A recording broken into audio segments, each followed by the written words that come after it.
നമസ്കാരം. ഇന്നത്തെ കഥയിലേക്ക് എല്ലാ സുഹൃത്തുക്കൾക്കും സ്വാഗതം. കഥ തുടങ്ങാം. നാളെ രമേശേട്ടൻ ഗൾഫിൽ നിന്ന് വരുന്ന ദിവസമാണ്. വീട് നിറയെ ആളുകളെ കൊണ്ട് നിറഞ്ഞിട്ടുണ്ട്. ചേട്ടന്റെ രണ്ട് പെങ്ങന്മാരും ഭർത്താവിനെയും മക്കളെയും കൂട്ടി വന്നിട്ടുണ്ട്. എല്ലാവർക്കും ഓടി നടന്ന് ഓരോന്നുണ്ടാക്കി കൊടുക്കാൻ ഞാൻ ഒരുത്തി മാത്രമുണ്ട്. ഒരെണ്ണത്തിനും ഇങ്ങോട്ടൊന്നു വന്ന് എന്നെ സഹായിക്കാൻ വയ്യ. അവിടെ ഇരുന്ന് ഓർഡർ ചെയ്താൽ മാത്രം മതിയല്ലോ. താൻ വേലക്കാരിയെ പോലെ എല്ലാം ചെയ്തു കൊടുക്കണം. ചോദിക്കാനും പറയാനും ആരുമില്ലാത്തത് കൊണ്ട് ഇവിടെ ഉള്ളവർക്ക് തന്നോട് എന്തും ആവാം എന്നാണ് വിചാരം. 2 വർഷം മുമ്പാണ് അനാഥയായ എന്നെ രമേശേട്ടൻ വിവാഹം കഴിച്ചുകൊണ്ട് വന്നത്. അച്ഛനും അമ്മയും ഒരു ആക്സിഡന്റിൽ മരിച്ച ശേഷം അമ്മാവിയുടെ വീട്ടിൽ ഒരു വേലക്കാരിയെ പോലെ കഴിഞ്ഞു വരികയായിരുന്നു ഞാൻ. ഒരു തുണിക്കടയിൽ ബില്ലിംഗ് ജോലിയും ഉണ്ടായിരുന്നു. ഒരിക്കൽ കടയിൽ വന്ന് രമേശേട്ടൻ എന്നെ കണ്ട് ഇഷ്ടപ്പെട്ടിട്ട് അമ്മായിയോട് വന്ന് പെണ്ണ് ചോദിച്ചു. കല്യാണം നടത്തി തരാനുള്ള സാമ്പത്തികം ഒന്നും ഇല്ലെന്നും പറഞ്ഞ് അമ്മാവി ഒഴിഞ്ഞു. വേണമെങ്കിൽ സ്വന്തം ചെലവിൽ കെട്ടിക്കൊണ്ടു പൊക്കുമെന്ന് പറഞ്ഞപ്പോൾ രമേശേട്ടൻ എന്നെ രജിസ്റ്റർ വിവാഹം ചെയ്തു. അഷ്ടിക്ക് വകയില്ലാത്ത എന്നെ കെട്ടിയത് ഏട്ടന്റെ അമ്മയ്ക്കും അനിയത്തിക്കും ഒന്നും തീരെ ഇഷ്ടമായില്ല. ഏട്ടന് ഗൾഫിൽ നല്ല ശമ്പളമുള്ള ജോലിയാണ്. നല്ല സ്ത്രീധനം കിട്ടുന്ന വീട്ടിൽ നിന്ന് ഏട്ടനെ പെണ്ണ് കെട്ടിക്കാനായിരുന്നു ഇവിടെ എല്ലാവർക്കും ഇഷ്ടം. പക്ഷേ എന്നെ മതിയെന്ന് ഏട്ടൻ ഒരേ വാശിയിൽ തന്നെ നിന്നു. രമേശേട്ടന്റെ അച്ഛൻ നേരത്തെ തന്നെ മരിച്ചു പോയിരുന്നു. അമ്മയും 2 പെങ്ങന്മാരുമാണുള്ളത്. ഞങ്ങളുടെ കല്യാണം കഴിഞ്ഞ് 1 മാസത്തെ അവധി കഴിഞ്ഞപ്പോൾ തിരിച്ചു പോയതാണ് ഏട്ടൻ. ഇപ്പോൾ 2.5 വർഷം കഴിഞ്ഞു. അതിനുശേഷമുള്ള വരവാണ്. 4 മാസത്തെ ലീവിനാണ് വരുന്നത്. വീഡിയോ കോളിൽ എന്നും കാണുമെങ്കിലും നേരിൽ കാണാൻ പറ്റാത്ത സങ്കടം രണ്ടാൾക്കുമുണ്ട്. രമേശേട്ടൻ പോയപ്പോൾ മുതൽ ഇവിടെയുള്ളവരോ എന്നെ ഒരു വേലക്കാരിയെ പോലെയാണ് കാണുന്നത്. ഒന്നും ഞാൻ ഏട്ടനെ അറിയിച്ച് സങ്കടപ്പെടുത്തിയിട്ടില്ല. രാവിലെ എഴുന്നേറ്റ് അമ്മയ്ക്കും എനിക്കുമുള്ള ആഹാരമൊക്കെ ഉണ്ടാക്കി എല്ലാ ജോലിയും തീർത്തിട്ടാണ് ഞാൻ ജോലിക്ക് പോകുന്നത്. കല്യാണം കഴിഞ്ഞിട്ടും ഞാൻ ആ പഴയ ജോലി വിട്ടിട്ടില്ല. അമ്മയ്ക്ക് ഇഷ്ടമല്ലെങ്കിലും അതുമാത്രം ഞാൻ കാര്യമാക്കിയില്ല. അതിന്റെ മുറുമുറുപ്പുണ്ട് അമ്മയ്ക്ക്. നീതു, ശാരിക്ക് കടുപ്പത്തിലൊരു ചായ വേണം, അവൾക്ക് നല്ല തലവേദനയുണ്ട്, അമ്മായിയമ്മ സരോജിനി അടുക്കള വാതിൽക്കൽ വന്ന് പറഞ്ഞു. ശരിയമ്മേ, ഇപ്പൊ എടുക്കാം. ആ, അത് കഴിഞ്ഞേ സിന്ധുവിന്റെയും ശാരിയുടെയും പിള്ളേർക്ക് എന്തെങ്കിലും കഴിക്കാൻ ഉണ്ടാക്കി കൊടുക്കണം. പിള്ളേർക്കാണെങ്കിൽ വിശക്കും. ശരിയമ്മേ. ശാരിക്ക് ചായ ഇട്ടു കൊടുത്തു. സിന്ധുവും ശാരിയും ഏട്ടന്റെ സഹോദരിമാരാണ്. അവരുടെ പിള്ളേർക്ക് പഴംപൊരിയും ഉണ്ടാക്കി കൊടുത്തു. അത് കണ്ടപ്പോഴോ എല്ലാവർക്കും വേണമെന്നായി. ഒരാൾക്ക് ചായ, ഒരാൾക്ക് കാപ്പി, ഒരാൾക്ക് കട്ടൻ, ഒരാൾക്ക് പാല്, ഒരാൾക്ക് മധുരം കൂട്ടി, അങ്ങനെ ഓരോരുത്തരും ഓരോ ടേസ്റ്റ്. വെറുതെ ഇരുന്ന് ഓർഡർ ഇട്ടാൽ മതിയല്ലോ അവർക്കൊക്കെ. പട്ടിയെപ്പോലെ പണിയെടുക്കാൻ ഞാൻ മാത്രം. ചോദിക്കാനും പറയാനും ആരുമില്ല. കയ്യിലാണെങ്കിൽ പൈസയുമില്ല. അതുകൊണ്ട് എല്ലാവർക്കും എന്തും പറയാനും വിഷമിപ്പിക്കാനുമുള്ള ചെണ്ടയാണ് ഞാൻ. രമേശേട്ടൻ വരുമ്പോ ഈ കഷ്ടപ്പാട് കുറച്ച് കുറയും. അതാണ് ഒരു ആശ്വാസം. ഏട്ടൻ കൊണ്ടുവരുന്ന പെട്ടിയിലുള്ളത് പങ്കിട്ടെടുത്തുകൊണ്ട് പോകാനാണ് ഈ വരവ്. പിന്നെ എനിക്ക് എന്തൊക്കെ കൊണ്ടുവന്നെന്ന് അറിയാനും. ഗൾഫിൽ നിന്ന് ഏട്ടൻ അമ്മയ്ക്കും എനിക്കും വെവ്വേറെ പൈസ അയച്ചാലും എനിക്ക് അയക്കുന്നത് കൂടി അമ്മ പിടിച്ചു വാങ്ങിക്കും. അതൊന്നും ഞാൻ ഏട്ടനോട് പറയാറില്ല. അല്ലെങ്കിൽ എനിക്ക് ഏട്ടന്റെ പൈസ എന്തിനാ? ഞാൻ ജോലി ചെയ്യുന്നുണ്ടല്ലോ. എനിക്ക് എന്തെങ്കിലും വാങ്ങാൻ ആരോടും കൈ നീട്ടണ്ടല്ലോ. ഏട്ടൻ ഇന്ന് വൈകുന്നേരം എത്തും. അതുകൊണ്ട് ഞാൻ ഇന്ന് ജോലിക്ക് പോയില്ല. ഏട്ടൻ ഇഷ്ടമുള്ളതെല്ലാം ഉണ്ടാക്കി വെച്ച് കാത്തിരുന്നു. അളിയന്മാർ 2 പേരും കൂടിയാണ് എയർപോർട്ടിൽ വിളിക്കാൻ പോയത്. സന്ധ്യ കഴിഞ്ഞപ്പോൾ ഏട്ടൻ എത്തി. വലിയ പെട്ടികൾ അളിയന്മാർ തന്നെ താങ്ങിക്കൊണ്ടുവന്ന് അകത്ത് വെച്ചു. ഞാൻ കണ്ണു നിറച്ച് എന്റെ ഏട്ടനെ നോക്കി നിന്നു. പോയ പോലെ തന്നെ, ഒരു മാറ്റവുമില്ല. എല്ലാവരും ഏട്ടന്റെ ചുറ്റും കൂടിയിട്ടുണ്ട്.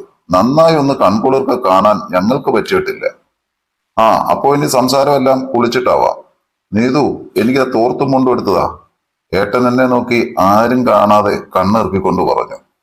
മോൻ പോയി കുളിച്ചിട്ട് വാടാ, അപ്പോഴേക്കും അമ്മ ചായയും പലഹാരവും ഒക്കെ എടുത്തു വെക്കാം, സരോജിനി അമ്മ പറഞ്ഞു.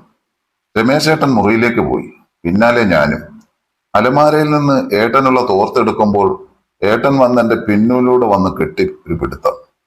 എത്ര നാളായി പെണ്ണെ നിന്നെ ഒന്ന് കണ്ടിട്ട് തന്നെ. പിൻകഴുത്തിൽ ഒരു ചുടുചുംബനം വെച്ചുകൊണ്ട് ഏട്ടൻ എന്നെ കയറി കെട്ടി അങ്ങ് പിടിച്ചു. ആ സ്നേഹച്ചൂടിൽ ഞാനും ലയിച്ചുപോയി. തിരിഞ്ഞേട്ടന്റെ നെഞ്ചിൽ മുഖം ചേർക്കുമ്പോ ഞാൻ കരഞ്ഞുപോയി. എന്തിനാ മോളെ കരയണത്? സന്തോഷം കണ്ടാ ഏട്ടാ? നീ വല്ലാതെ അങ്ങ് തടിച്ചു കൊഴുത്തല്ലോടി. ആ, ഏട്ടൻ പോയതുപോലെ തന്നെ. രമേശ് അവളുടെ താടിയിൽ പിടിച്ച് മുഖം ഉയർത്തി. നീതുവിന്റെ പിടയ്ക്കുന്ന മിഴികളിൽ നോക്കി ആ ചുമന്നു തൊടുത്ത ചെഞ്ചുണ്ടിൽ അരുമയായി ഒരു ചുംബനം കൊടുത്തു. ഒത്തിരി നാളുകൾക്ക് ശേഷമുള്ള കണ്ടുമുട്ടലായതുകൊണ്ട് ഇരുവരും ഗാഠമായി പുണർന്നു.